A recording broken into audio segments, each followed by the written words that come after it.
China was known for its growth. Sure, it was inflated and over-exaggerated, but some years ago, China was seen as an example of how a country should grow. Today, it is seen as a graveyard for markets, businesses, entrepreneurs, and the kind.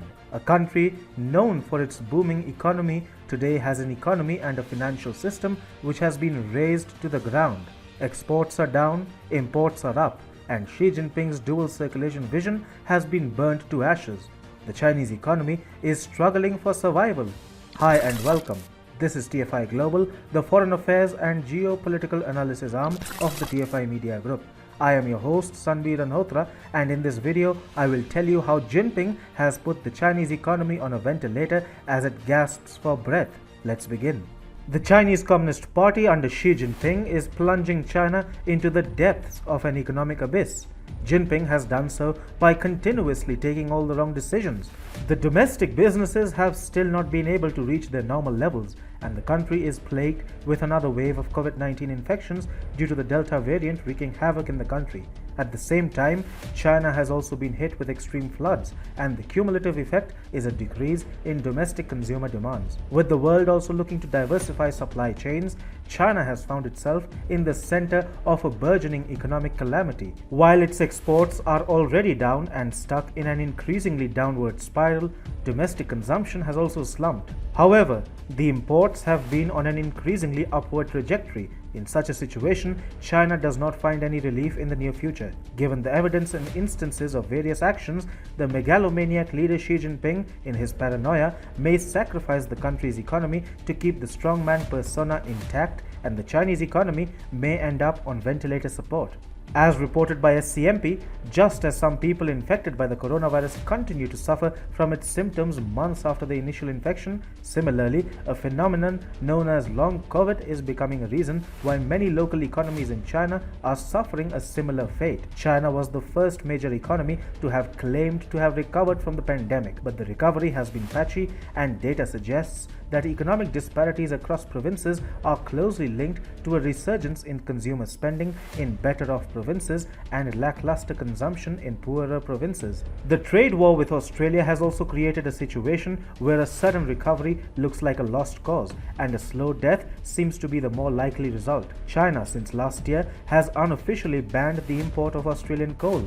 As early as May 2020, the CCP regime had directed its 5 largest utilities to suspend Australian coal purchases, while power stations and steel mills were advised to cease using Australian coal in October last year.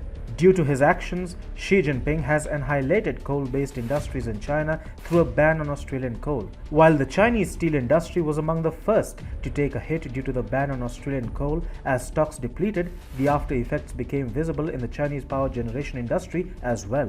The Chinese economy has become a concoction of a financial system on the verge of collapse, non-performing assets, bad debts, unmotivating markets, sedentary forex reserves, and a government which heavily intervenes in markets and businesses with the sole aim of inhibiting their growth. At the helm of this toxic economic campaign is CCP General Secretary Xi Jinping.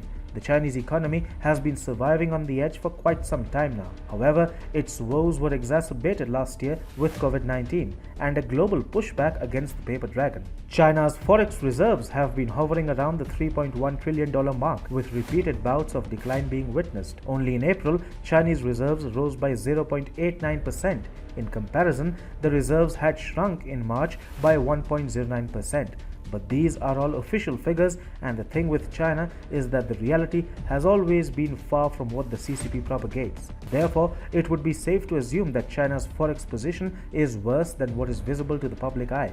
If these figures were not enough, Xi Jinping is also destroying China's tech and future-oriented industries without any concern for China's economy. After dealing a massive trillion-dollar blow to China's tech giants in the last few months, a megalomaniac Jinping has set his eyes on another blossoming sector, which is the edtech sector. For a month or so, the edtech sector is now facing unprecedented scrutiny from the Chinese authorities. Banking on the corona-driven lockdowns and social distancing measures, the Chinese edtech sector experienced extraordinary growth and allured some 84,000 new operators last year alone.